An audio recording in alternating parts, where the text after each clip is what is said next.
No, I'm just cleaning. We can start with me cleaning my glasses. I suppose so. Deal. No one's even going to notice.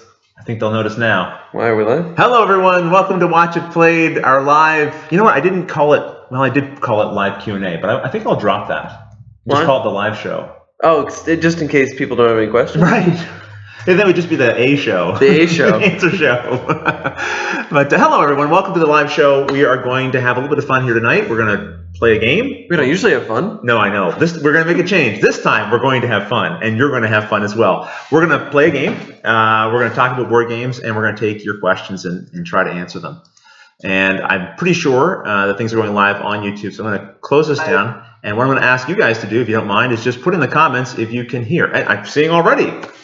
Jan Kith, I can see you, I can hear you. Thank you. You've obviously been here before a couple of times, and you know we need that confirmation to know that things are going well, because normally they don't.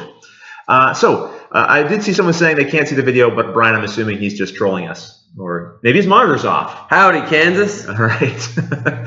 Okay, excellent. Well, listen, let's get started with a couple of things. First of all, you and I are going to be going to the Cool Mini or Not Expo. Tomorrow.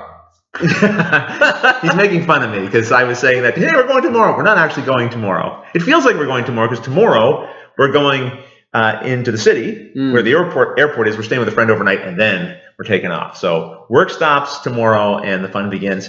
Actually, in the evening, we've been invited to go to the Small Print Cafe, board game cafe. It's opening up here on the island. Our first one. Yay. And they're not officially opening, but they need some guinea pigs, right, to test things out and make sure. Yeah, and I have a couple guinea pigs, so I'm bringing them in to run good. around. Yeah, excellent. Won't they be surprised? I know. So we're going to go there, maybe get a little bit of food, play a few games. They're going to feed us? I think they might. Because they're going to practice and make sure the servers know what they're doing, and teach us. Maybe we can act dumb and not know how to play games. They can teach us some games and stuff. And what's the Settlers of Catan? Yeah, what's that all about? All about. What's that all about? I had someone on Facebook today. Someone posted on the board game group. They said, "What accent is that Canadian?" Or no, he didn't know it was Canadian. That Watch It Played guy. What accent? Where's he from? And it spawned a whole bunch of comments. People trying to figure out where I'm from. Minnesota. I guess maybe Minnesotans have maybe Russian. Yeah, there was a lot of questions about that. So the amusing thing is, I always think like, well, no, it's not me that has the accent. It's everyone else. Everyone else has the accent, right? That's how it works. I assume that's how it works. So feel free, and I see some questions already going in here. Let me answer a couple questions here. All right. You're always on me to do that. Yeah, let's just answer them as they come. We'll do our best, and we'll show you the game that we're going to play here, and we'll talk about some other stuff. So Kabuki Kid asks, I know you're going to Florida soon to play with the Dice Tower gang. Do you know what games you'll be playing? I will mention putting question in all caps at the beginning of your sentence when you actually have a question. That's really helpful. It makes it easy to find. Or the whole question in caps. We don't mind if you yell at us as long as we see it. Okay. Not sure I love that as much, but you can do it that way too. So I don't know exactly what games we'll be playing. I'm going to be pushing for us to play Kemet. I think Tom will be fine with that. Blood Rage, I think Tom will probably be fine with that. He might want to get a game of Cosmic Encounter in. I don't know. And Steve Bonacore is going to be there. He'll probably want to get a couple of his games on there. I'm thinking maybe Dark Moon will probably be played as well. But I'm going to be seeing Tom at the Cool Mini or Not Expo. I'm going to try to pin down a couple of games there because I want to know how to play them in advance, just so I can make sure that we're playing it correctly. Makes sense. Yeah. So the other thing I wanted to mention was the game we're going to play during this video. So let me show you. It's Doodle Quest. Doodle Quest. Yeah, this is I'm going to say older game. I don't know exactly when it came out, maybe a year or two ago, which I guess is old in today's standards. And we thought we'd have a little fun playing this. If you haven't seen it before, and I'm seeing people putting their questions in caps. That's so fantastic. They're just making fun of us now. Are they? Well, that's a legitimate question. Brainy Smurf wants to know, are you human? I've often wondered that. I'm not human. I'm dancer. Oh, right. My signs are vital. My hands are cold. Look what you've done here. So Doodle Quest is a game that comes with a whole variety of these sheets, and we just pulled 6 out. You normally play 6. Randomly. We didn't put any thought in. Oh, we totally put all the thought in. We planned out exactly which ones we're doing. But there's an easy side and there's a hard side. And the way it works is you basically lay one of the sheets down, and then each of the persons has one of these boards with a little transparency in front and a dry erase marker. And so you've tried to imagine that this is on your board, and you try to draw the line that is trying to get you to draw, right? And you'll score points based on the tile itself. Right. Oh, so there we go. Right. So then we put that over top. I didn't even see it ahead of time. I think I did a bad thing. Right, you did. So in this one, you have to sort of go down the path and around, right? And you get points based on how well you draw. And Pep here did a great job giving us an example, but a horrible job in terms of getting points. So I'm not sure if we're going to be able to actually do this in such a way. Wouldn't it be great if this could be like pinned to the back or something? Well, we need I don't magnets. I know. I don't think we can do that. So actually, if I tip the camera down just a little bit, but not too much, maybe we can kind of have it like that while we draw. People can kind of see what we're going for here. Maybe. We can use my iPad to... Oh, yeah? Perfect. That might work. That might actually sort of work. Okay, so let me just... Let's do the first one here, all right? And I'll tell you guys how this one works. This one says, avoid the pollution and stay in the current of clean water. Draw a line from the arrow. So the arrow is right up here, this corner, to the blue finish line without touching the polluted water. And you can see the finish line is right here. Now, there's a couple of bonuses. There are some little starfish along the path, and if you touch those, it's really hard to do this. I can't actually see what I'm pointing at. There's starfish. You can see the starfish, right? If you get those, that's a bonus point. 8 points for getting all the way from the start to the finish. Bonus point for getting starfish. So, actually, we need to be able to see this while we draw, don't we? Do we? I think we do. I want to be able to see it. I thought we look and then... No, you look, and you can look at it the whole time. Okay. And then we draw, and then I'll try to do mine quick so then I can hold this up and people can see kind of what's going on here. Yeah, I always try to do it pretty fast. Yeah, because I think if I go slowly, I can usually do a pretty good job of doing it. And it says you can't go outside that white. You get 0 points. Oh, wow. I think you did pretty good. So, again, here's the path. So, Pep, do we want to do yours first? Do you want to just take your transparency off? Ooh, magical. Sorry. And we'll just put it on here. Let's see how Pep did. Wow! Oh, yeah! Oh, my I goodness. missed that other star, though. You were like, well, let's see. We have to get the judges out. What? On what? I'm going to let it slide, but boy, you're on the green there. Oh, that's pretty close. You're... that's pretty close. That's, yeah, as long as you're lenient with me, I'll be lenient with you on this one. All right, this is the easy one at the start. So we're going to give Pep 8 points plus 1 for hitting that gold, I was going to say goldfish. What's it? Starfish at the bottom. So that's 9 points, Pep. All right. When I play against Tom at Cool Me or Not Expo, I'm not going to be nearly as lenient. Okay, let's see how I did. You're going to play Doodle Quest with Tom. Ooh, I think I might have done okay. No. No, I think I went into the green for sure. That's about the same amount that I did, though. It's pretty close. Maybe we can forgive you. All right, 8 points then, because I didn't get any of the starfish. But from this point on, we're going to be very strict about it. So it also comes with little dry erase erasers, so you can clean up afterwards, and it comes with like 4 pens as well. All right, so there's the start of our doodle questing. Thank you, Pep, putting the scoreboard on there. It's hard to it bounces. Okay, so let's get back to some questions here. Oh, before we get to the questions, actually, let's talk a little bit about what's going on tomorrow. We're having another live show. It should already be up in the YouTube feed, and we're going to attempt to teach and play Lost Patrol from Games Workshop. This game is not out yet, but should be out very soon, I believe. And we just did a sample playthrough, and it was I lost. Educational. It was educational. I lost. I've lost every game I've played of this because I've always played as the Scouts. It's a very different kind of game in this way because if you play a cooperative game, you expect to lose, I think, in a lot of cases, right? Like if you win every time you play a cooperative game, it's kind of like, what's the point of us playing this? You expect to lose and then eventually get good enough to win. This game has the difficulty of a cooperative game, but it's not a cooperative game. Like it's clearly weighted in favor of the alien player. The Scout player does not have as many advantages as the alien player does. And so it's likely you're going to lose. The question is really more about how quickly you're going to lose. And that 1 in a million time when you win, the bragging rights that come with that. So we're gonna teach that without a script and without the usual kind of editing that we can normally do. It's going to be live. That'll be interesting. It'll be a little weird for me, but we'll do our best. I did make a few notes to help me out, but it'll be interesting to see. And hopefully you'll join us for that. And if you're not able to see it live, of course you can watch it later. We'll have to get like 3 cameras set up. Only 1 camera, Pep. You're always trying to do multiple. Oh, we'll have 2 cameras. Okay, 2. Yeah, one for our heads and 1 for the table. Yes. Okay. 2's a suitable compromise. All right. Thank you. It's all about compromise between you and I, right? All the time. Let's go take a look and see if there's any questions here that are loading up. And if not, then we'll come down. We have a couple of questions that we got before the show over on the Watch It Played Guild. All right. And I did see a question I know you're going to want to answer in a second. All right.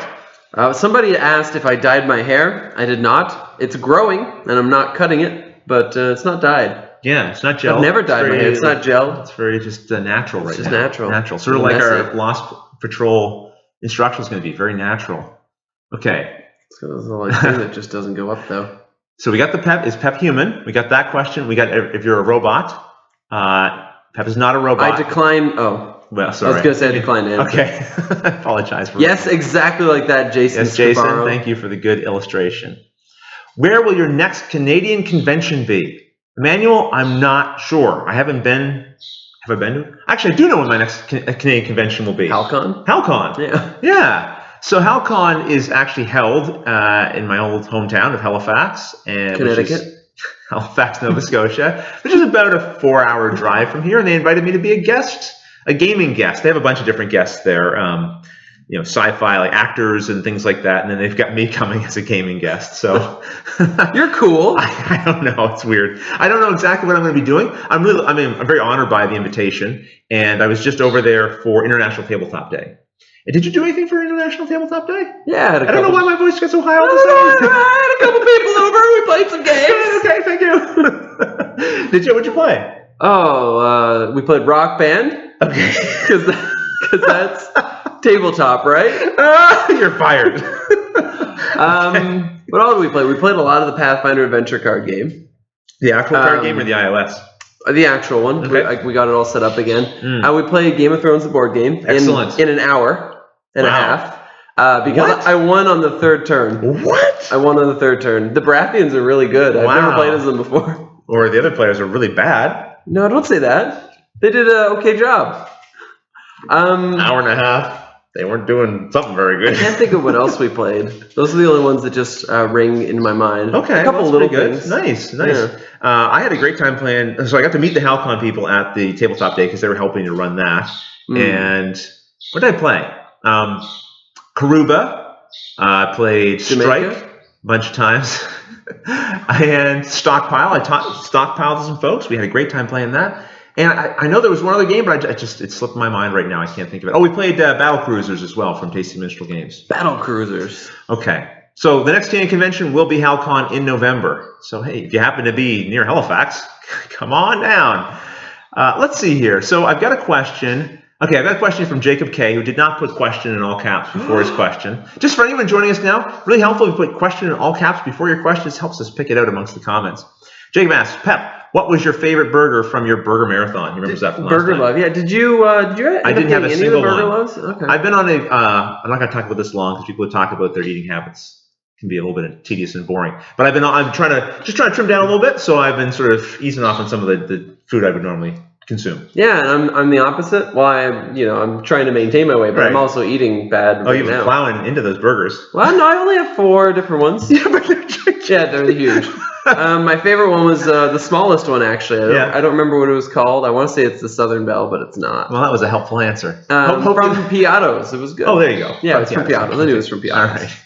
All right. Nito Zen wants to know, question, Pep, what do you put in your hair? Nothing right now, but I use the same gel that Rodney has because I stole it from his bathroom. That's right. When you got your hair cut quite short, it was sometimes you come over early in the morning and you just had a shower. It was a little frizzy, so it's like we need to control this a little bit. So you're using my gel and you stole it. Let's see what's next. So Harlan Friedman Rommel asks, have you played News at 11 yet? Never heard of it. I have heard of it. I haven't played it. I heard about it at, I think I want to say Origins last year. Alex Eden from Plaid Hat Games was talking about it, but I haven't played it yet. I guess that's probably not a very satisfying answer, but no. What can you do? Charles Fox asks, who do you trust the most for Cosmic Encounter, Tom or Bonacore? I would trust Bonacore over Tom, definitely. I was in a diplomacy game with Bonacore, and both times we had reasonably good alliances. The first time, definitely a very strong alliance. Took us right to the end of the game. But Tom will backstab me the first chance he gets, and I don't blame him one bit because I would do the same. Let's see. The dyeing of your hair question was asked, and you answered that, I believe. Harlan has correctly identified that Pep is drinking tar. It's one of his favorite drinks.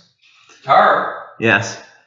Kabuki Kid asks, Have you played Star Wars Rebellion yet? So far, it's my favorite game of 2016. Well, I'm glad to hear you're enjoying it. No, I have not played it yet, although Marty and Joel Eddy both tried to start a rumor that I was going to be creating an instructional video because I told them I was not going to be. I told them you would. I know. People were really helpful there. Spreading the word that I'd be creating this. Marty even went so far as to draw the logo in crayon and stick it on the box and say, see, Rodney's going to be doing this. It's not that I wouldn't like to do it. I just, the schedule's locked in for the next couple of months, and that's a big game to try to just jam in there somewhere. It just wouldn't be reasonable. I don't even own a copy of it yet, but I'm hearing lots of great things about it, and you're going to hear lots of people talking about it. I know the Secret Cabal, I think their next episode is going to be a big review extravaganza of Star Wars Rebellion. I'm going to tell you right now what their opinion is of it. Spoiler, they love it. I know Jamie does anyway. Can't really speak for the rest of the guys, but I have no doubt. Thank you, Eric Booth. You also look fantastic today. Yeah, anytime you want to do an all-caps observation like that, we'll allow it. So Harlan Friedman Rommel asks, can we viewers send our game prototypes to you and get individual opinions on our designs? I will answer for myself. A hard no. And Pep? I'll give you a soft yes. There you go. The reason that Harlan and I say hard no is because I have a shelf of published games that I can't seem to find the time to get to play. So the idea of playing prototypes really just doesn't appeal to me. I'd rather play games that are done, because even games that are done sometimes have problems with them, honestly. Yeah. So games that have not yet really properly been run through the ringer of playtesting and that doesn't really appeal to me. And I like to design games unprofessionally, so I mean, if you want to send me game designs, I'll play them, and I'll probably comment on them personally to you, but I wouldn't comment on them publicly, most likely. Yeah, and I guess that's the other aspect of it. I really would not get any joy out of telling you what I didn't like about your game. It just and there's people who are really good at that. Like, they're good at giving that criticism. They don't mind doing that. It's just not an interest of mine. I'd be uncomfortable doing that because I have no interest in telling you that something you spent time doing is bad. But you need that criticism from people. Oh, yeah. So if Pep was willing to do it, that's fantastic, right? And there's lots of other people who'd be willing to do that as well, I'm sure. Let's see. Told you we shouldn't use those tokens. Yes. Digwin asks, you use the monstrous tokens in your Gallerist gameplay. If you haven't seen our Gallerist gameplay, that's a little bit of a spoiler. You should definitely check it out. Is this foreshadowing for a future instructional video and or playthrough? No, not that again, sort of like Rebellion, not that I wouldn't do it, but just in the schedule, it's not in there yet. Phil Johnson asks, Rodney, have you thought about doing a Netrunner instructional video? I definitely have. It's a game I would have really enjoyed doing an instructional video for. I've been asked to do it quite a few times. The rulebook is okay, but I think there are some difficulties there that some people have encountered. But again, just so many games, so little time. It just, Yeah, really just got to get a grip on that one. It's a tough one, right? A grip. Nice. Well done. Well done. Let's go to one of the questions here that was sent in, and we'll come back to your questions here as well. So these are, again, some questions that were asked before the live show. Brian asks, I'm considering creating my own board game media content and wonder, and by the way, great questions, everyone. He's considering creating his own board game media content and wondered, has the job of creating videos over the years become tedious and less enjoyable as time goes on, or do you still find fun and joy with creating new content? Do you ever wake up and say, I have to finish filming, scripting, editing game XYZ? Have you played XYZ? Yeah, it's interesting. I understand you only choose games you like to feature, but does it ever get to the point where you wish you were doing anything else besides creating watch and play content?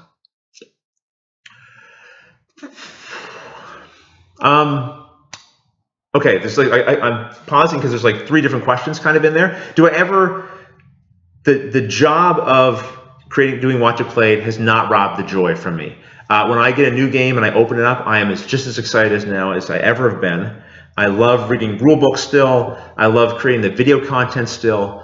And I think I've talked about this in the past. The one thing that I hesitate to do is to give the impression that it's fun. Yeah. Because I just don't want to leave someone with a false impression of, creating board game media content is fun. Why isn't everyone doing it? Because it's not actually fun. Like, this is fun right here, mind you, right? Yeah. This is good. But like the process of sitting down with a rule book that maybe has like a questionably good rule book and then having to script it, and then having to read that script over multiple times to make sure it's right, and then shooting video from sun up to sundown, and the mistakes you make, then you have to correct, and then you post it, and then there's a mistake in it that you missed, and you have to take it down and re-edit it. Like all that's not fun, right?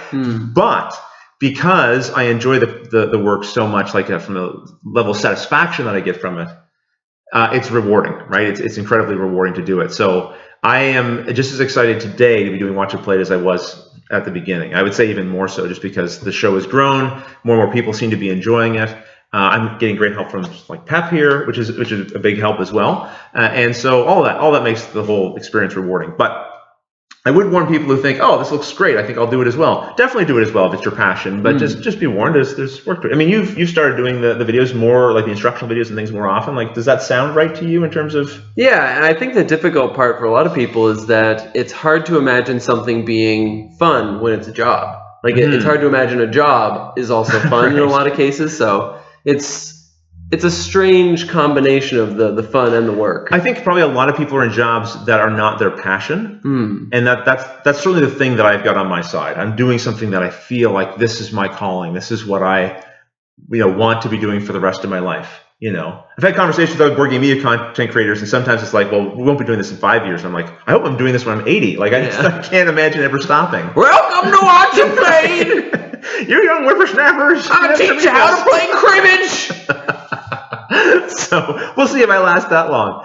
Hey, you'll be beside me maybe. So let's see what we got next. I'll only be like 40. How dare you? Okay, let's see what we got here. Can you see a question on here?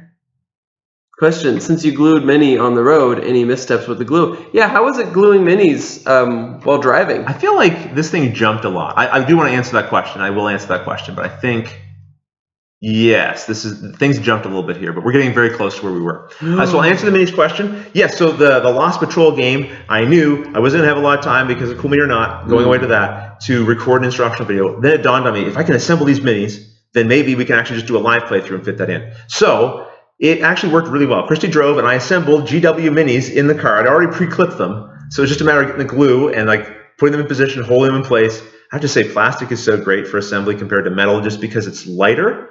You can hold it and it'll stay stuck. And you don't even almost have to hold it. It just sort of, the gunk of the glue kind of holds it in place, and the weight doesn't drag it down. So as long as you just give it a few seconds to solidify, it actually worked really well. I don't recommend necessarily assembling all your miniatures in a moving vehicle, but it worked out okay. No, I'm surprised. I've tried to draw in a moving vehicle. It's a mess, yeah. Having them all pre-clipped certainly helped. And again, these were really well-designed models. There was good sockets to put everything in. So there you go. Let's see. I think that's where we were. Okay, Charles Fox asks, do you plan on playing Pathfinder on iOS? I do, once it's updated and fixed. Pep, why don't you take this question? Pathfinder on the iOS, on the tablet, is amazing. It is the best game I have ever played in my entire life. Well, it's an app. We can review apps, right? Okay, fine. No, but seriously, I'm having a lot of fun with the app. It's basically like the adventure card game, but it's so much more streamlined. Which we played. Yeah, which we played. Yep. And it's just so much more streamlined because, of course, it's on an app and everything's done kind of You don't have to create the decks. The setup is really simple, right? Yeah, and there's a questing feature where you get random adventures that you go on. It's broken right now, so I don't know if it's even good, but it's there, and that's cool. I have to imagine, I think the company's Obsidian, is that right? Obsidian, yeah. I have to imagine they're going to release a fix for it. The game has been in the pipeline for so long, and hopefully now that they've been able to identify some of the problems, those will get fixed. And that's when I hear that some of the major bugs have been fixed, I'll jump in and start playing, because it's free to download. I downloaded it, but I haven't played it yet. Okay. So Harlan asked, Doodle Quest or Looney Quest? We haven't played Looney Quest. I don't think it's here yet in North America. It might be. But we wouldn't normally answer that question anyway, because that's like showing preference, and we avoid reviewing. Question. Does Pep always in the Q&A, asks Charles. You just want to know if I'm always here for Q&A. Oh, maybe. I technically am now. I mean, I don't have to be. I can go somewhere else. We can arrange that. Although this is his apartment, so maybe I'd have to leave. Okay. Well, do my own Q&A. Well, why don't we do another sheet here? Yeah. Okay. And then we'll answer some more questions. So the next one we have here, it says, "Quick! The divers need air pumped into their helmets from the boat." So you can see on the. I'm gonna just get the monitor up here so I can see what I'm showing. Here we have 3 divers, right? And they're disconnected from their boat. That was kind of silly. They should have connected before they jumped into the water. Yeah. Right? Well, no, maybe those stingrays cut the lines. Maybe so. Okay, so you have to draw a line from each one up to the boat without touching the stingray. So the points go like this. 3 points for each diver that you get connected. Oh, if you connect their head, it's 3 points. If you connect their body to the top, it's 1 point. 0 points if you go through a stingray, and you get a bonus point for hitting the little starfish thing. Okay, so we'll put this down, and we'll try to draw this quickly, and then see what happens. Pep is in the lead with 1 point. Can't get the top off my pen. All right. I'm going to get those heads, no problem. Attach the head, come up through the stingray, hit the boat. Okay, no problem. Starfish, up and around. Boat. Headshot. I did something to weird. The ship.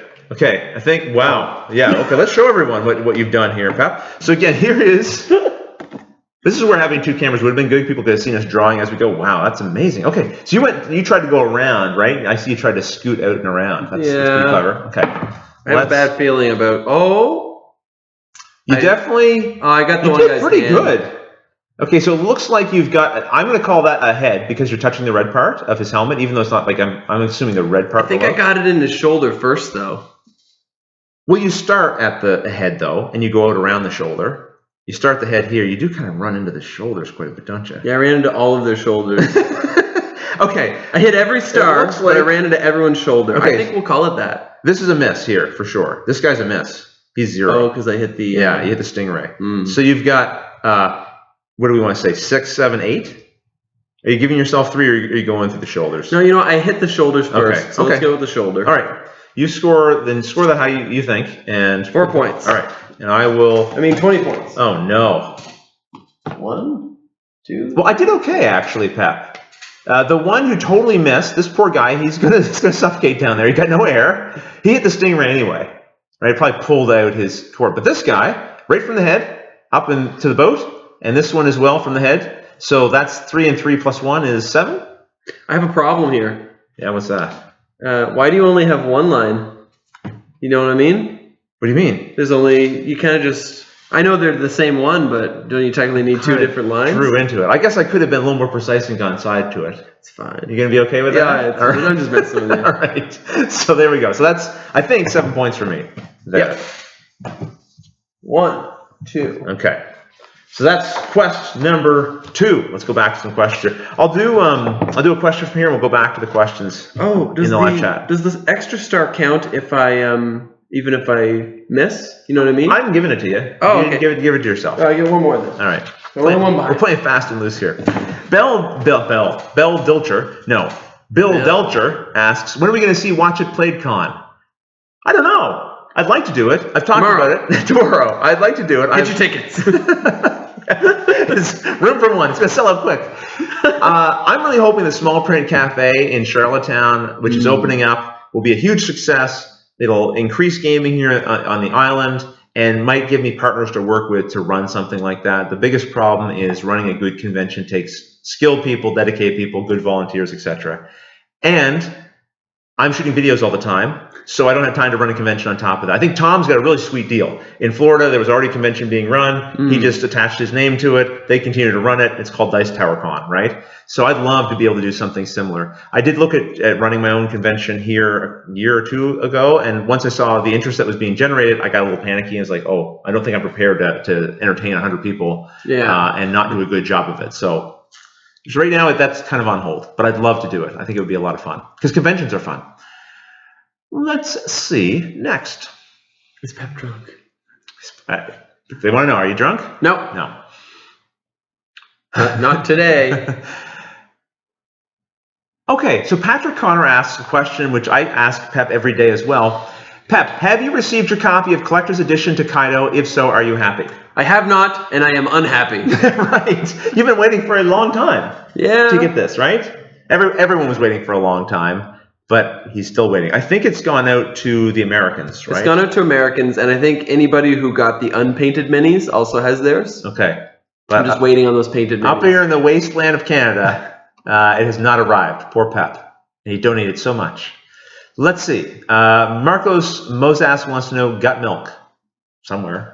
Yeah, well, there's some in the fridge if you want some. All right. Do you want me to go get some? No. eCredit asks, who made your new graphics intro? The 51st State intro was the bomb. That was good. I'm glad you liked it. I saw that. I'm glad you liked it. I'm glad you liked it. Diego Malo, who's done the animated intros for our videos now for a couple of years at least. I used to do them, but again, time-consuming is not really best use of my time necessarily. And Diego's volunteered so much of his time.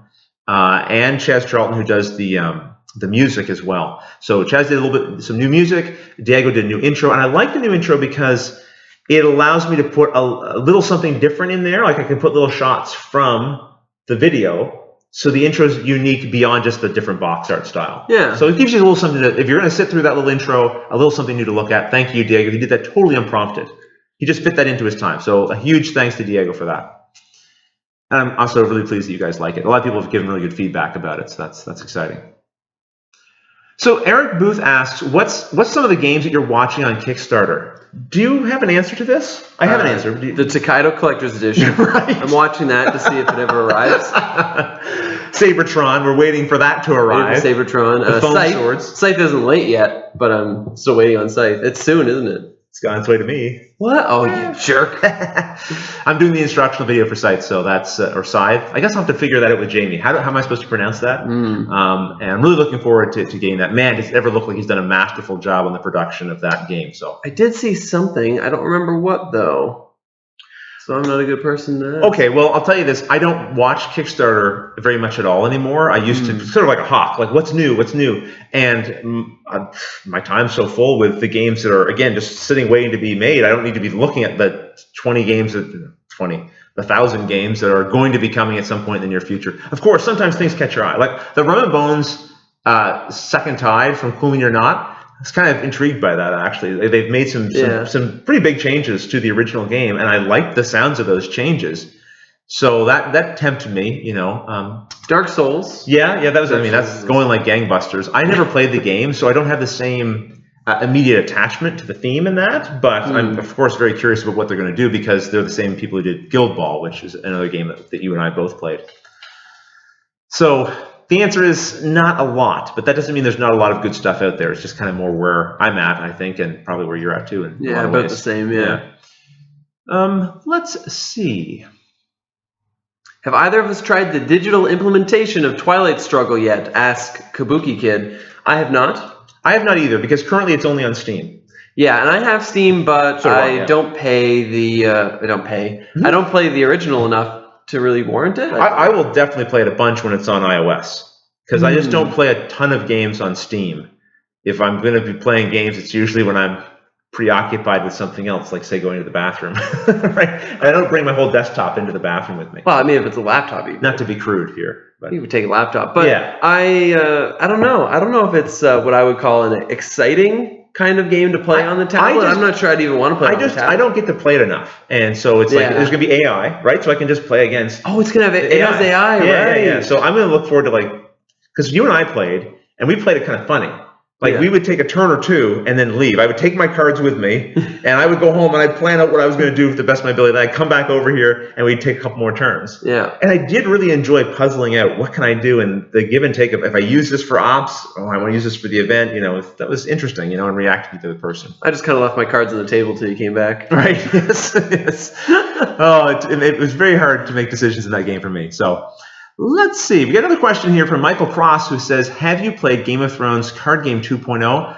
No, that's one of those games on my shelf of shame, waiting to be played. I picked it up at Gen Con, and I'm very keen to play it. I played the original, well, not the original, like the CCG, but when it became LCG, I played that. I played like the Barnes & Noble kind of dumbed down, if you know what I mean, version of it, right? The more simplified with like the pictures from the show. And I want to play this, so... Anyway, well, I hope to get that one to the table eventually. Let's see. I really like that people are putting their questions in all caps. This is like the biggest innovation on our live shows ever. It's helpful. It's amazingly really helpful. Because I love that people are talking back and forth too in the comments, but the questions, it makes it easier for us to pop them off here. Okay, so Matt Anderson says, "Does Pep know the Lost Patrol pieces carry the germs of a sick child on them?" I did not know that. That's actually true. My son Luke, who was home from school, I tweeted out, he was home because he was sick, and so he was helping me learn the game. We were playing it together. And so I'm sorry if at Cool You're Not Expo, you're sick in the hotel room. Oh, man. Will Rodney have a beard just as majestic as Pep soon, asks Mark Gaviloff. Probably not. I have grown facial hair in the past. I think the last time I did it seriously was for Movember back in 2012, and that was just a disaster. But I knew that going into it. I don't mind growing out the facial hair, but I get tired of it eventually and want to shave it off. And I think it's difficult when you are shooting film. Like, even I feel the pressure where I feel like I can't change anything. Anytime we're doing one of the gameplays, Sure. I'll have my beard and I'll think, oh, I should probably trim.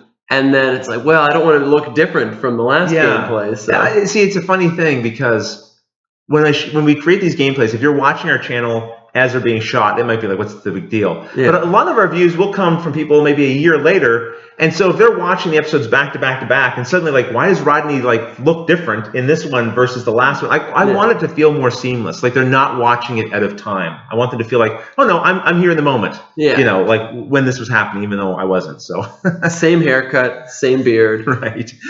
Okay, so let's see. Someone wants to know, I think we should answer this. Marcos wants to know, what are you drinking from that flask? It is a mixture of watermelon pop and Diet Dr. Pepper.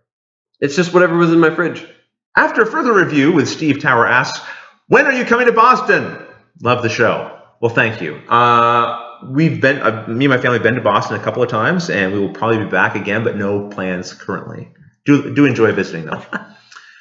Let's see. Is there anything else? Chris Menzie. Chris Menzie. Our good friend Chris Menzie, local gamer here. Great guy. He says, Pep, I declare a rematch in Game of Thrones. I was mounting your demise. I just needed one more turn. Yeah. Chris was one of the ones I was. That's always the case against Pep. I just needed one more turn to take him down. He's not kidding though. He was building his troops up really well. Like, yes. He had the siege engine that was ready to come in and start messing up my castles, but I just happened to win the turn before he did it. I don't think he actually was in any combat the entire game. So frustrating, isn't it, Chris? Listen, let's do another Doodle Quest thing. We'll do a question here from before, and then we'll get back to your questions. How are we doing for time? Oh, we only have 20 minutes left, Pep. More like 50. We better speed this up. So here we get another one. It says, help the jellyfish keep an eye on each other to keep the group together. I like this one. Draw one eye for each of the 6 jellyfish. So really, you just have to put little dots. Now, I suggest let's not just do little dots. Let's like make an eyeball, like a reasonable eyeball. It doesn't have to be gigantic, but like a little circle. You know what I mean? Yeah. For each of the eyes here, and we'll put them inside. Where the white space is basically what you have to do. 2 points for each eye. If you're not inside that white space, then it doesn't count as a point. All right, let's do this. All right, Doodle Quest sheet. Boom. This one I think shouldn't be so difficult. I'm feeling somewhat confident here. Although a couple of these are pretty small. Sometimes I like just doing it quickly and going with your gut. Let's see if going with my gut paid off. All right, I'm finished. Sorry, I'm just being very stylized with my eyes. Oh, are you? I feel like you're going to put me to shame after I made the big deal, but let's make reasonable looking eyes. So again, here's what we're trying to match to. Here comes the microfiche. There we go. Oh my goodness. Forget what I said about going with your gut. Oh, wow. It's not horrible. Hopefully you can see this. I definitely missed here and here. But I got 4 of them. And it was, what is it, 3 points per? 2 points per. So that's 8 points for Rodney on that one. This might be an opportunity for you to catch up, because I think I did get a little ahead after the last one. Pep, let's see what you've got here. Oh, you did some like unique eyes for each one. I like this. Oh, that's good. Very good, Pep. All right. Bonus points for that. How many? Well, we'll see. Aww. Oh, no, you did good, though. But basically like mine, right? Yeah. You got 4 of them, and you get a bonus point for sure, because that's added difficulty, throwing in the extra eyes there. So 8, that's 9 points for Pep, right? We're getting a bonus point for that, right, everybody? Yes. Everyone just said yes, so good. Everyone here is such good sports. I appreciate that. I really appreciate that. Me too. Yeah. That's the way to game. Okay. Let's see.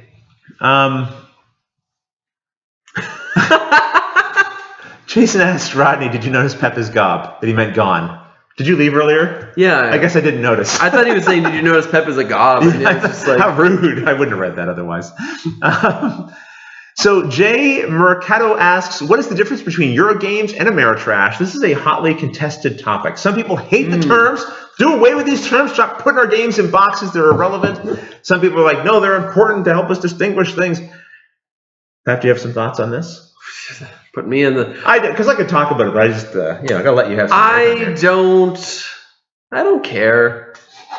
You can call it whatever you want. If you need to group things together, that's fine, I think. I think you have to be willing to admit that some things bend outside of the limits. And yes, hybrids are a common term now. People recognizing Blood Rage looks like an Ameritrash game, but it plays like a Euro in a lot of different ways. Yeah. So I think we're probably going to fall in the same category here, Pep. I think it's useful for those who feel like they need to categorize things to give an impression to someone. Like when someone says, what kind of game is this? It's helpful to have a term that steers them kind of in a direction so they can get an idea of what you're talking about. I've never liked the term Ameritrash anyway, though. Right. Like Euro sounds fine. Although I guess that has its own strange connotation, but... Yeah, some people don't like the term trash in there. I know the Dice Tower is fruitlessly trying to turn into Amerithrash. I say fruitlessly because I think that ship has sailed. Oh, Amerithrash sounds good. We should do that. Everyone, call it Amerithrash from now on. That's a really good idea. So this is the last live show that Pep will be joining us on. No, I think that ship has sailed. It's locked in. I don't think there's a point in trying to change it at this point. I don't mind Amerithrash either. I really don't care. Yeah. Call it what you need to call it. I know what you're talking about when you say it. Or when you argue about it, I know why you're arguing too. So it's fine, people. Just do what you want to do. In terms of what do we think the differences are? To answer his question, Eurogames tend to be less confrontational, less direct confrontation. I tend to think there's a little bit less luck involved, a little less dice rolling. It's not a major thing. In Ameritrash, I tend to think direct conflict, dice rolling, chance. People will say Eurogames don't have as much emphasis on theme. I don't really agree with that. I think that's an old staple. That was maybe true in the past, but I think people are realizing, we can add theme to Eurogames. That's not difficult to do. Yeah. And a lot of the times, it's really about the players. You can insert theme, and you can find the theme if you put a little effort into it. I agree. All right, so let's see. We have a question here from Kabuki Kid. So when is the Food Chain Magnate instructional video? Well, 3 weeks from now. You can't do that. I'm going to be getting emails now after 3 weeks. Where's that video Pep promised? As soon as we get a copy, we'll definitely be considering it. I'm curious about the game. At the very least, I'm going to eat some of the pieces. I just think this is a game I would normally have no interest in because the look of it doesn't appeal to me. The theme of it, yes, but the look of it, I just feel like they so underproduced it in terms of the look. I don't know why I like the look. I like because the tiles or whatever, everything goes on top of the blank board. So I don't mind the idea of a blank board in that case, and that attracts me for some reason. Okay, well, it doesn't attract me at all, but the hype I've heard about it is getting to me. So now I have to find out what this is all about. Barry Reynolds asks, question, hey Nadian, what was the most tense game you guys have played? I mean, my instinct is to say Game of Thrones, just because I think that game can provide a lot of tension. Yeah. In revealing orders, is this person going to betray me now or not? Things like that. I feel like it's hard to have tension without luck, though, if you know what I mean. Oh, yeah, that's a certain kind of tension, right? Like, I need this, die roll, will it happen or not happen? Yeah, it's like, could it happen, could it happen? And I might almost want to say just playing Pathfinder. I remember playing Pathfinder. There's so many moments where it's like, I should be able to make it, but am I going to? It's so important. I need this right now. If I don't, I'll fail this entire mission. That's an excellent example because there's real stakes in that one. Oh, we played it like if you're dead, you're dead. Yeah. See, that creates tension because then it's like, if we don't succeed on this thing, I have to start all over again? Yeah. Oh, no. Yeah, so you start using extra cards to try to get a higher bonus when it's probably not necessary. Definitely games that have that kind of permanence, and being eliminated from a game can have real high tension as well. So Jacob K asks, Seafall is officially on pre-order right now. Are you excited? Yeah, I am really excited about this. I had a chance to play an early prototype. It's come a long way since then. Should I pre-order it? Is it really good? I'm not going to tell anyone to pre-order it. You can tell me. I'm just kidding. You're the worst. Do what you want, people. It's your money. I'm not going to tell you it's a great game. But you do get 100 metal coins with it if you do. pre-order. The pre-order comes with metal coins that if you don't get it during the pre-order, it's going to cost $39 afterwards. That's quite. If you have any interest in getting Seafall, I would say pre-order it from the Flat Hat Games website. Yeah, it's probably a good outlook to have. Yeah. Right. Do it for the coins, not because Rodney's telling you it's a fantastic game that you really should get and you'll have a great time with. I would never say that. The only question I want to know before I pre-order, what kind of legacy is it? Is it kind of like Pandemic, where you have X amount of games, or like Risk Legacy? Well, that's interesting, because when I played the prototype, I only played one mission, right? And I'm not the best at retaining information that I heard like months ago with all the different games that come out. Yeah. But it is looking like it's around that like 15, I think, games or so. Yeah, it's a very different kind of game than the other legacy games he's created so far. You know, just that whole 4X thing of exploring and building up your stuff. Like Risk Legacy provided like unknowns, things you unbox and stuff, but this game, the whole board's kind of an unknown. Like you start on one side and you explore the rest of the board. Oh, like you have to build up your you have to build up your ships and actually leave and then traverse and then uncover things on the board as you go and stuff. Like, oh, that's really neat. Anyway, again, not saying that you're going to love the game if you buy it. I have no idea what you like or don't like, but it's a game that a lot of people are going to be certainly wondering about, I would imagine. Okay. Okay, here we go. Charles Fox wants to know, for your video, do you get basic version or Kickstarter deluxe version missed if the time? I don't know why I read that without trying to know first what it was saying. You really should read them first. I don't know exactly what you're asking. Let's assume you're asking... most of the time. He means, do you normally get the basic or the... Okay, so for videos, I always try to show just the basic retail. I request that. I don't think I've done... The only one would be Tokaido. We did the large version for that, the deluxe version. But I always try to do the retail, non-deluxe, non-Kickstarter version, because although there'll be a certain number of people who get the Kickstarter stuff, the vast majority of people who watch the video won't, most likely. And I don't want them confused going, well, how come I don't have those pieces? Right? Yeah, I agree. And it's exactly that. You don't want people to be confused when they're watching the video. And for the gameplay, I want you to watch and go, oh, this is how the game plays as it comes in the retail box. Because some people think, you know, they'll look at the Kickstarter and go, well, is the Kickstarter version better?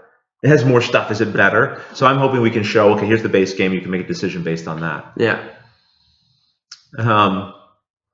The gaming hobbyist asked a question I think you'll have an interesting answer to. What is the most number of people you've played a game with? I'm thinking of your Guinness World Book of Records. It's funny. I was going to say Werewolf, and I've played, 20, 30 player games of Werewolf. But yes, I did play in the world record setting Catan. Was that Gen Con? It was a Gen Con, yeah. Tournament. And it was, I think, 932 people. That's a lot. Yeah, and before you think, oh, was it just a bunch of people playing that weren't connected? No, we were all connected because we're on a board. And on this board, you're able to go to the left onto the next guy's board and to the right onto the player after that. Right. And then their board is connected to the player after that. So I can't literally affect a guy 17 tables over, but except through a butterfly effect. Yeah. Right? Yeah, it could butterfly effect a little. Who knows? You might have screwed that guy's game over there, table 900. Maybe. And we all took simultaneous turns of just the person on the left and then the person on the right. It's pretty neat. It was neat. It was a fun experience. It wasn't like a really crazy enjoyable experience. Like, I would never imagine playing a game this fun in my life. But it's a very unique. Yeah, it's an experience I'm happy to have had. Yeah. It's something you can tell your grandkids. What about you? What's the biggest game you've ever played? It would probably be some game of Werewolf at some point. Actually, the biggest game would have been at Gen Con maybe 2 years ago when we did the big podcasting YouTube panel with guests, right? And you were there. I was there. Yeah. We played. Dark Overlord. Yes. Dark Overlord. Yeah. So that was probably the largest game I've ever played with a group of people for sure. Let's do another one of these. All right. So we're playing Doodle Quest here in case anyone's wondering and coming in late. We got another one here. We have to help the little fish flee from the mouth of the big red fish. So you can see here, we've got a little fish, and you're trying not to touch the teeth, and you can touch the little starfish along the way. That's bonus points. I have to cough. Now, so 8 points for getting out, plus a bonus point for getting the little starfish, and minus 1 point for each tooth that you touch. Was it -1 tooth? Tooth. I thought it was -100. I'm like, what does that mean? All right, here we go. Lining it up. Okay. And again, I'm going to try to go somewhat quick here. Yeah. I'll go a little faster this time. What if my line doesn't even start on the fish? Well, that would be bad. Oh. Oh no. Trying to get those starfish. I think I messed up. I think I think I might have messed up too. All right, let's see. Ours looks so different. Oh, I guess. There's Pep's. Lock it in, Pep. Wait. Lock. Let's do that again. Lock it in, Pep. Give it to me. All right. I can't see it because I got the questions in the way. Whoa! I got it. Pep, you super got it. I 8 plus 1. That's 9 down points for no reason, but that's yeah. amazing. Woo. That's a masterpiece. Well done. Holy smokes! There's no way I'm going to beat that. 9. I think the point. Oh gosh, the points Pep, I think I might have done pretty good here. What have you done, you monster? Oh goodness! I got all the way through. Did I actually touch every starfish? You did. Wow. You almost avoided 1. 12. I'm kind of impressed myself there. Yeah, that's really good. Okay, there's 12 points there. Okay, so we're gonna have 2 more sheets to go after this. Let's get back to some of your questions. They're fantastic questions. Let's do one more here from the pre-show.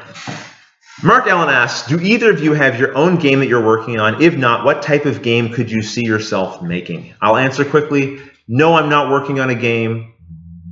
I used to when I was younger design games. I do have in my head a role-playing style game that's played with cards.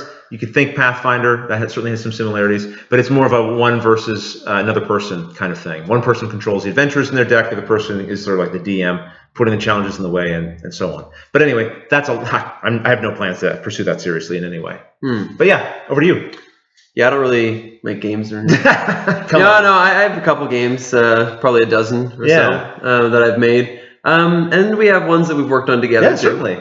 Dice City would probably be. Dice City. Well, no, because Dice City's taken now. What do we end up? Every name we picked for that: Dice City, Dice Town, City of Dice. I think every name we took. What's the one we have now though? Don't we have one? Nah. Well, maybe Dice City isn't taken. City of Dice came out, but maybe Dice City is not. I think Dice City is too, though. Something. Anyway, let's just call it Quadropolis. That's taken as well. Oh, sorry. Kemet? No, it's not. Sorry. Yeah. So you have dice games. You've done card games. You've done. Legacy games. Pep's done a legacy game. Don't get me started. 2 actually. There's one you don't know about. Oh, good. What's the other one? You did like a little hacking style game with dice. Oh yeah. Sometimes you'll take games that already exist, like Liar's Dice, and you'll put your own little spin on it, like a lot of designers. The cube. Do you remember the cube you throw the dice into? Oh right. Yeah, I don't bring that out nearly enough. Pep had another game that you kind of designed the last time we flew together. It was a little foam dice that you chucked on the table. We should do that for one of these live shows sometime. I'm telling you, man, I loved playing that. We played that over and over and over again. I'll bring it for the plane. Yeah, it was good. For when we go tomorrow. I mean, it's one of these games that's kind of, I don't mean to put it down, it's kind of ridiculous. Oh, yeah. Right? But it's like Strike. Yeah, but it's like amazing, right? So anyway, don't get me started on Strike. Don't even get me started. Okay. You'll see lots of Strike being played at the Cool Mini Not Expo if I have anything to do with it. Let's see. I have a question here. Oh, yes. After further review from Steve Tower asks, do you still play bottom of the ninth? Do you always use your card? I have not played recently. It sits on my shelf of shame waiting to be played amongst the other games that are ahead of it in the queue. Yeah, I fire it up every once in a while, and I do like to use me. Yes. I actually really like my ability. Yeah, that's awesome. And I'm glad, like in Takedo, I really like my ability in Takedo too. I think I'd like using myself. Well, last time we were here at Game Group, I saw people playing it as well. Yeah. Yeah. So. Yeah, it's a quick little one, so it's definitely pretty easy to hit the table. Yeah. So Kabuki Kid says, have you played Baseball Highlights 2045 yet? Video coming should be an easy one since the rules are light. I have played it. Actually, I did a Periscope teaching how to play it. Obviously, those things kind of come and go, so you wouldn't be able to watch it now.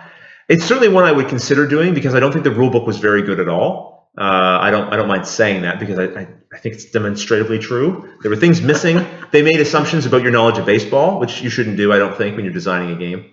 And I think the designers and publishers would agree. I mean, the number of questions that are on the Board Game Geek Guild are questions that a blind play test would have caught immediately, I think. So I'd be happy to do it because I think it would help. And the game is. Oh, I was about to review it. Never mind. I won't review it. It's still in my collection. Let me put it that way. It's still in my collection, and I'm happy to break it out. Let's see here.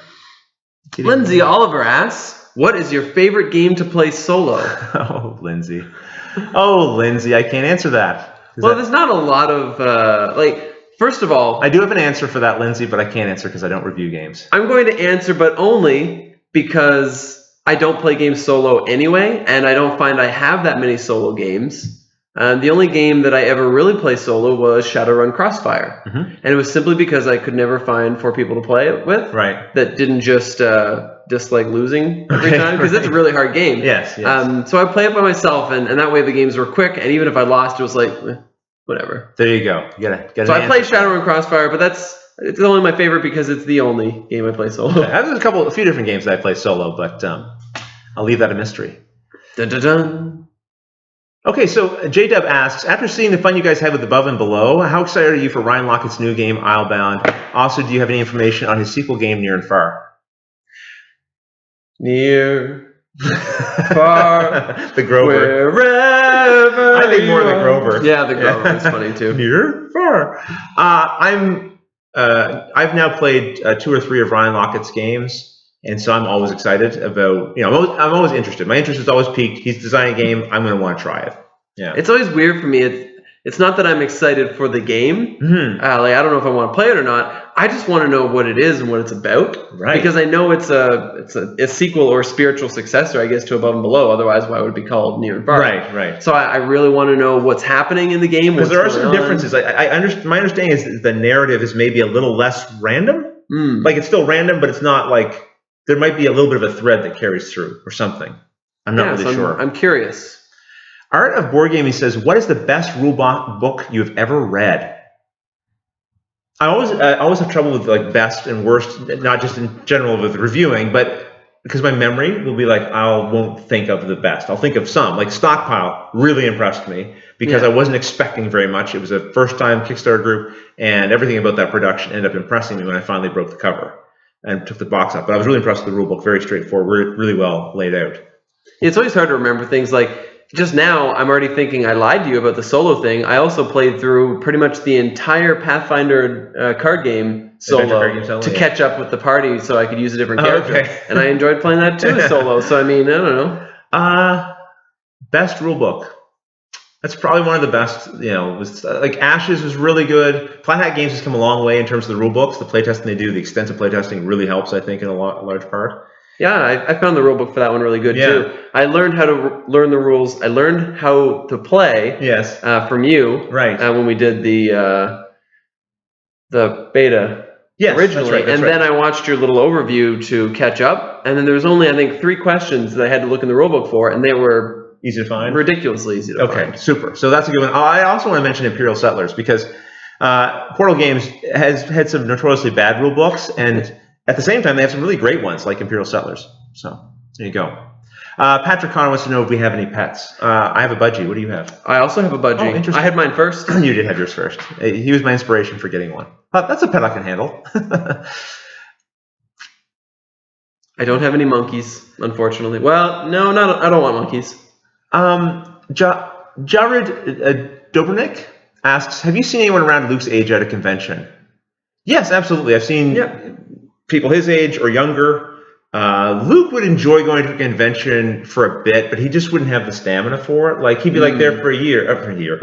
That's a long time. He'd be there for an hour, and I think he'd be sort of like, okay, so now what? You know what I mean? Like, can we go get something to eat? Yeah, can we go? Let's go to the zoo. Luke likes board gaming. He enjoys playing them with me. He's not looking to like obsess about it like all day long. You know what I mean? Which is, I'm happy to be playing games all day long and thinking about that. So yeah, running through the dealer hall, learning or being shown a bunch of prototype games, for example, probably would not appeal to him. Let's do another one of these Doodle Quests because we're actually at our limit. But we'll have to stick around to finish Doodle Quest. So if you guys hang out, we'll do a couple more questions after this one. So this one says, the swordfish are hungry. Help them catch their dinner. So the game also comes with these little templates. So we're going to have to draw 3 fish using these, making sure we don't cross over the fish themselves, like you can't put one of these on top of another, or crossing over these swordfish. We got to fit them in kind of in their spaces. Are the reeds okay in this one? It looks like the reeds are okay. Let's say they're not, because otherwise it looks like it'd be too easy. Oh my goodness, you're wrong about it looking too easy. So there it is, and here we go. You're a maniac. I'm going to assume that the little legend at the top is okay. Maniac on. No, I don't think so either. Well, it definitely is. So you're wrong. Don't touch anything, Rodney. I'm definitely going to put something there. Although it might say something in the rules about that. I will certainly let you look it up if you're curious. No, I'm okay. Thanks, though. Are you okay? Yeah. Well, I mean, you sound okay. I'm a little tired. Sad. Well, I am now. Oh, you know what the worst thing is? Is when you realize your little your sheet has shifted while you were drawing on it. So now I'm in trouble. Now I am in trouble. This fish is gonna have to go sideways, I think. I don't know. I might have gotten one of these right. Okay. Well, I mean, if you're gonna go up in the spots, you're definitely gonna get them. Whew. All right, I'm finished. I'm doing it. To help move things along, I'm going to do mine right now. So here are the swordfish. Here are my tasty fish. Wow, I did it. I did it. I'm in the clear. I'm not going to count the one up top, though. How dare you? It's perfectly fine. Where else are you going to go if you don't put them in there? Right here. Oh, let's see. Let's see. I'll tell you what. If you manage to do yours perfectly, I will sacrifice one of those fish. No, I'm sorry. What? Sorry, Pep. Look. Oh, he nibbled him a little. So close. He got a nibble. But that was close. And you also got into the reeds a little bit there. Yeah, I did. Impressive. So give yourself 6 points. And I'm giving myself 9 points, Pep. 4, 5. Although Pep is the one doing the scoring over there, so who knows what I'll get. I hope you guys are keeping an eye on it. 3, 4, 5. All right, we have one more sheet to go here in Doodle Quest. But before we get to it, I should mention Doodle Quest is by Blue Orange Games. Let's do one more question here as well. Trent Turner asks, would you ever do a watch it played for a war game like Liberty or Death, the American Insurrection, or maybe something like Hammer of the Scots, which I think is a little bit lighter, but it's a war game. What is your limit of complexity? What is your limit of complexity you have for watch it played?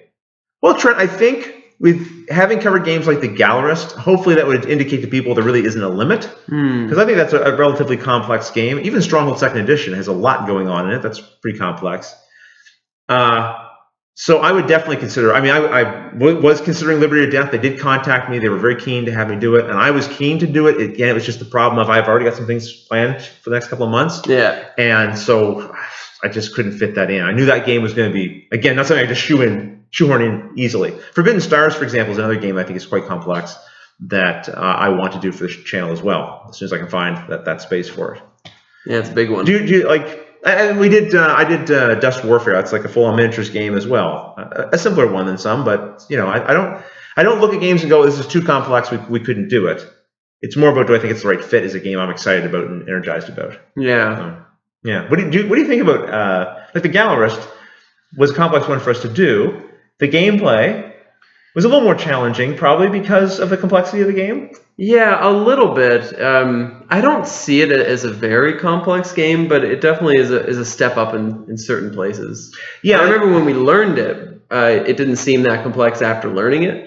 But the process of learning it does seem... The process of learning, there's a lot of moving parts, but once you've done a round or two, the flow of it does come together pretty quickly. And there's so many good little aids in terms of the icons all over that game, which make what would have otherwise been a very complex game easier to remember as you're playing. Yeah, they could have just expected you to remember everything. Yeah, which would have been tough, or having to look things up in weird places to find information. So Andrew Hagel asks, can you tell us about your table you use in your videos? Yeah, I didn't buy it. A relative of my wife built it for me. He's a very good craftsman. It's not what he does for a living, but I just knew he had a talent in that regard. And I asked him, would you be able to help me? Because I need something kind of specific. And he did a great job. The red material on the tabletop, I cannot remember what type of material it is. It's not speed cloth. It's not cotton. It's something else. It's whatever this is. It's got a little bit of a texture to it, and I cannot think of the name of it. I only know it when I see it. Felt? No, it's not a felt either. So Styrofoam. It might be styrofoam. Okay. Sorry here. Rats. It jumped a little bit. Okay. We're just going to have to go... Oh, that's it. So Charles Fox asks, do you still buy games for your personal collection? Biff, please answer. Both, please answer. I think maybe don't do the whole question in caps. It's a bit shouty, Charles, but thanks for your question. I apologize for suggesting. Yeah, that's right. Yes, I definitely still buy games for my collection. The majority of the games that I own are ones I buy even today. You might think, oh, he does board game media for a living. He must get all of his games free. Because I can attest to that. You still buy quite a bit. Yeah, I don't review games, right? So I'm not looking to have endless amounts of games coming in because I cannot create content for endless amounts of games. We can do about 30. We did 32 instructional videos last year, and I think this year we're on to beat that, which kind of blows my mind a little bit. But again, think about that: 30 games at most. You think about the games that Tom covers, like hundreds of games in a year, right? Yeah. So I'm not asking for publishers to send me, hundreds of games. So I end up buying games I'm interested in. Yeah, and I find I don't expand my collection quite as fast as you do. I buy my games too, but, absolutely. It's very, very slowly. Charles asked, do we have a favorite player count versus 3 or 4? Do you? I'm going to say it's game dependent, so no. I mean, if you said, here's a game, what's your preferred count? I would have an answer, but it's going to be so game dependent, I can't say, really. Yeah, it is game dependent, but in a game, let's say a game is anywhere between 2 to 5 players, my count would almost always want to be 3, just because 3 is a comfortable, like everybody's going to move along quickly, there shouldn't be much issue. Yeah, I might say 4 in that case, just to prevent these two people are fighting, so this person's running away with it. That's a problem that can sometimes crop up. I shouldn't say love. I very much enjoy Sheriff of Nottingham with 3 players. Oh, yes? Because whenever you discard, the way that the Sheriff rotates, it means next turn you'll be the first person to pick up. So you can throw one thing away and then say whatever's in your bag, and then when the next turn starts, pick up the stuff from last turn. Oh, interesting. Yeah, it's a nice little... I like that. I'm having a little trouble figuring where we were. Yeah, just read random questions now. We've done so good staying ahead of these, almost. Let's see. So Lindsay Oliver asks, so many themes get overused, zombies, Cthulhu, but what's a theme that's underrepresented that you'd like to see in a game? I think I remember something like this coming up before. I don't remember my answer, though. I really don't mind themes being overused. There's a part of me that does, sure, like everybody else. Does a little bit of an eye roll like zombies again. But honestly, it's not about zombies. Is the game mechanics good? And if so, then I don't care that it's zombies. I'm just happy that I'm playing something that's fun to play.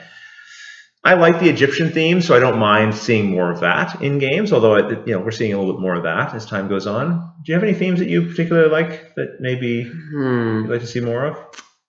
Nothing that really comes to mind. Yeah. Like anything fantasy, I generally enjoy, but I'm kind of saying like fantasy. That's a theme that's been done to death, but I'm disappointed to see another fantasy game. Really, stuff that's about hacking, like Netrunner and Shadowrun. I like that kind of stuff. I will say I like when a theme is different, like the Gallerist, right? Oh yes. Like what? We're gonna build a gallery? Well, and as soon as I saw that, I was really attracted to that because it's different, and it's like I want to build an art gallery. That's so cool. Right. And I'm always magnet, right? Like the food chain magnet. Like, it's like I would love to run a chain of restaurants. Right. That sounds amazing. I think that's sometimes what appeals to me with war games that I don't really play a lot of war games, but I'd like to, like that Liberty and Death. Like that's interesting. It's exploring a historical moment in time.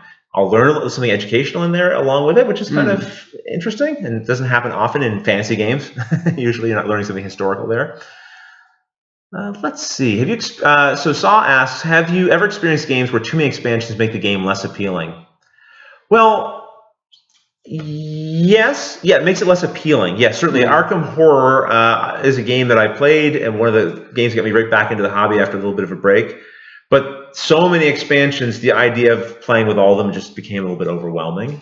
So sometimes that's a little bit of a downer. I can't play games as frequently as I'd like sometimes because of the pace of the show.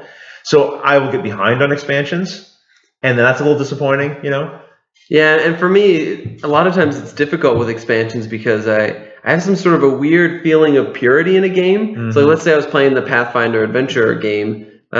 Anytime that I was going to play the game again, I'd be very careful to try to weed out anything extra that had got stuck in until certain points. And let's say I get a promo. If the promo doesn't say exactly when it's supposed to be inserted in, suddenly I get this weird feeling like, should this just be in the base set? Should I be able to get this in the first mission? Oh, I see what you mean. Yeah. Was this play tested for early game or late game or? Yeah, is this play tested to be used all the time, or is it kind of like a fun thing?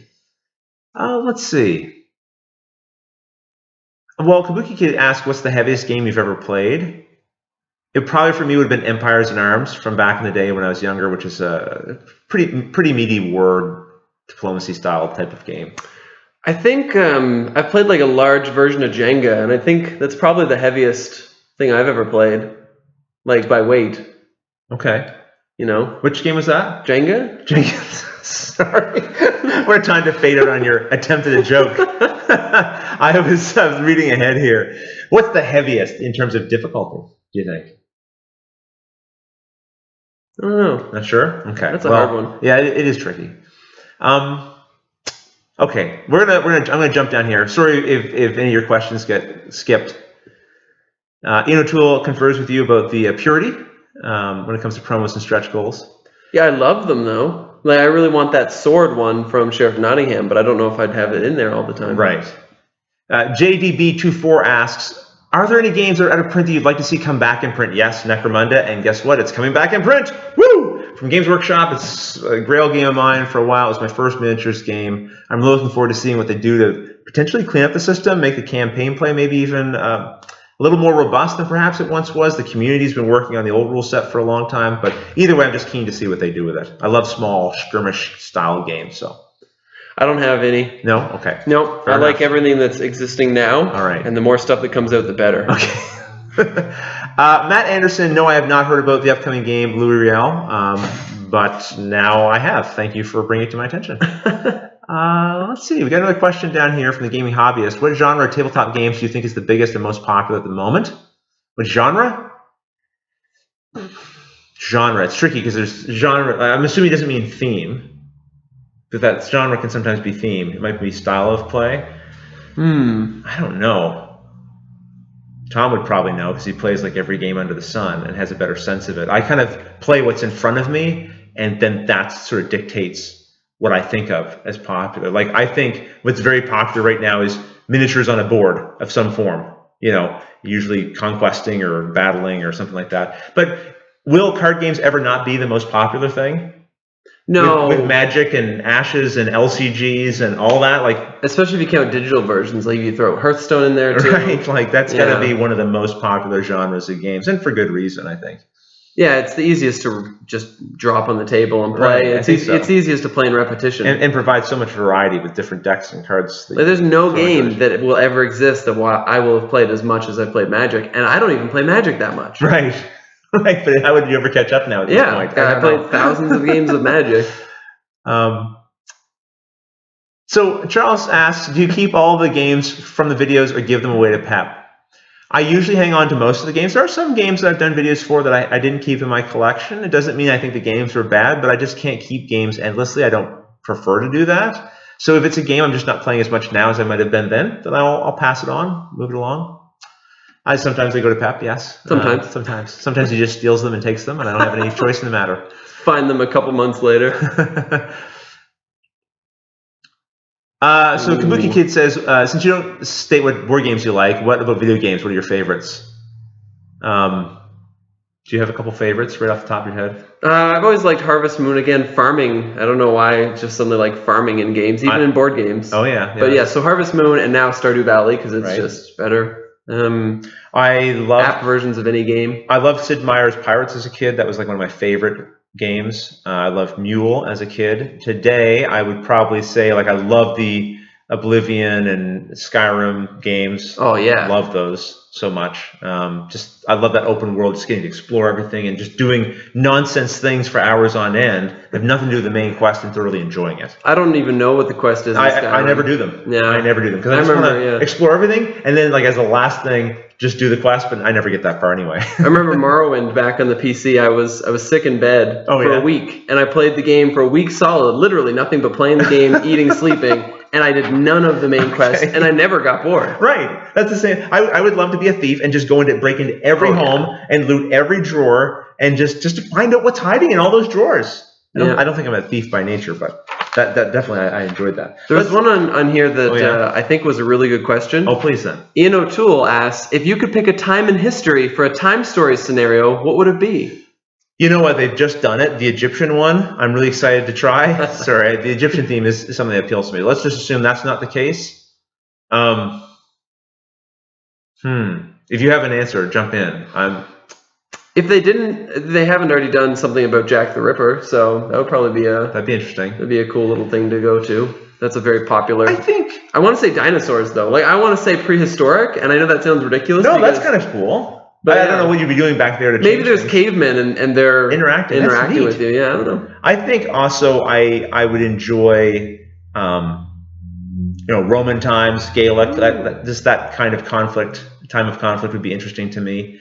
Also early discovery times of North America. I think that would be interesting. That'd be interesting to go back to just the discovery of North America. And you're kind of participating in that in some way. That could be kind of interesting. What about modern times? Like coming to today? This time? Yeah. I wouldn't be as interested in that, I don't think. Maybe? I don't know. Again, it all comes down to how clever they are, right? I mean, anything can work as long as you're clever, I think, and make it interesting and fun, whatever fun is, however you define that. But listen, we got to do our last Doodle Quest, and then we have to wrap things up, I'm afraid, because we have to get ready for Cool Mini Expo and tomorrow's video shooting. So, I haven't even started packing. Well, you should do that. I did start. Where did my board? Oh, here it is. Okay. So here's the next quest in our Doodle Quest. Well, the coin one. So we've got like a little crab here in the center. We cannot touch him in our path. We start from the corners, and we have to draw in, and we want to touch the gold. But hidden amongst the gold are also some starfish for bonus points. So we're definitely going to be trying to get those without trying to get the crab as well. So 2 points for getting to the gold, 0 points if you don't get to the gold at all, or if you touch the crab, +1 for each of the coins, or not the coins, the starfish that you get. This is a challenging one, but I like it.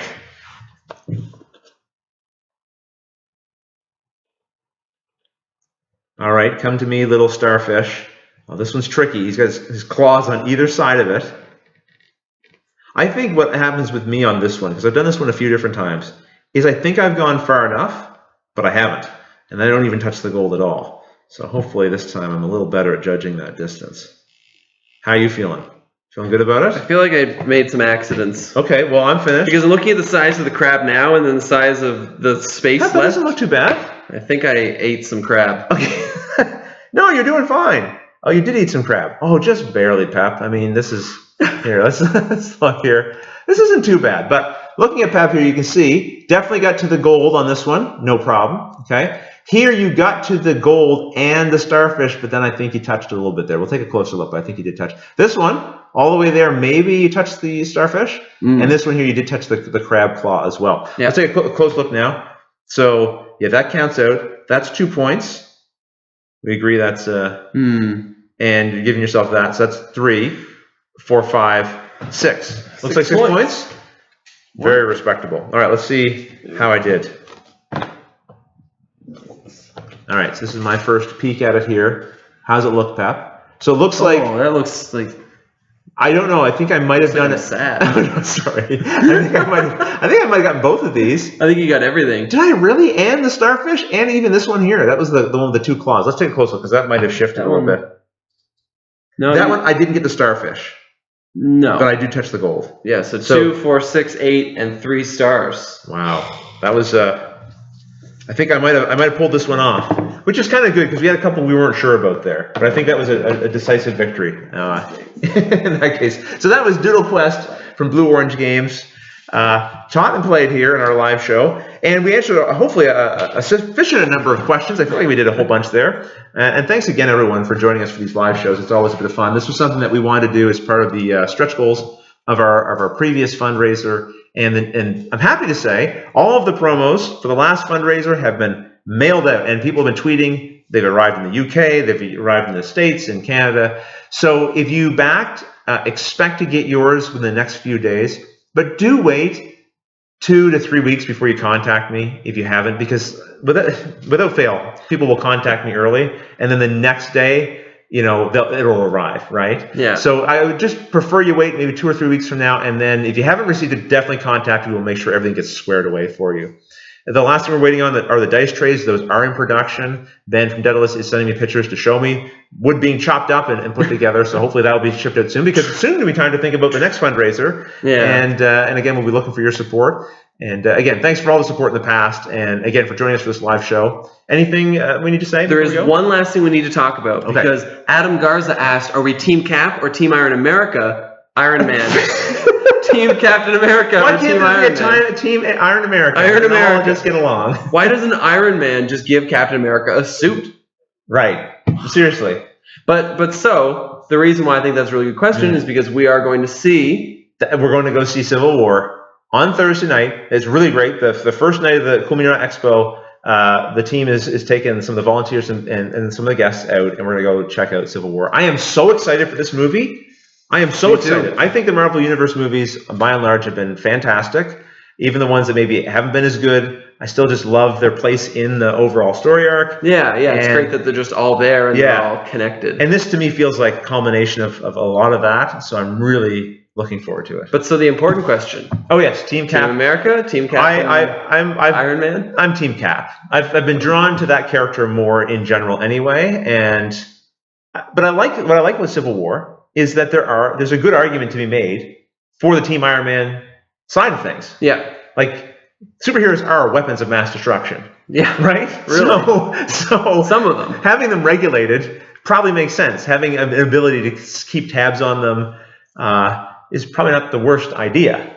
Yeah, see, I don't really support Iron Man in general because Tony Stark's really not a nice guy overall. So, but I'm definitely on that side of things. I mean, everything he's done, everything Iron Man is fighting against, he's more or less created in the first place. Yeah, right? So he's right. He just really should be on Captain America's side. He's the guy who should be regulated. Everyone else is probably okay. He should be thrown in prison before any of the movie even starts. That would make it very quick. Yeah. So there's our thoughts on Civil War. We'll probably have some more that we can't share because of spoilers after it's over. But what do you think about Spider-Man? Do you think he's gonna like flip-flop on sides? Do you think he's gonna be on the same side the whole time? I don't know. I imagine it looks like, certainly from the trailers that we've seen. So spoilers, if you haven't seen trailers and you're avoiding them, then maybe just stop for the next couple of seconds. This will be the last thing we talk about. It certainly seems like he's on Iron Man's side initially, which is similar to the comic books. But I wouldn't be surprised if he has a crisis of conscience and somewhere along the way, because I think he'll be kind of the character that the audience is supposed to relate to, right? Like seeing both sides and being tossed back and forth between them. I know you haven't watched a couple of the extra little bits. There's a couple little extra bits of Spider-Man I've seen. So I have not watched because I feel like Marvel, you've done it. Like you've sold everyone on coming to this movie. You don't have to show anymore. Please stop showing more. So I stopped watching as soon as that one trailer that showed him introduced Spider-Man for the first time. I haven't seen anything after that. Now, I'm done. I don't want to see any more Spider-Man. I'm so excited to see Spider-Man done by Marvel and not by Sony that I'm over the moon. Okay, so we'll end things here. Thanks again, everyone, for joining us. It's been wonderful as always. Until the next episode, which will be tomorrow live when we play. Tomorrow morning. I almost join us. So the time for the live show tomorrow is 10 a.m.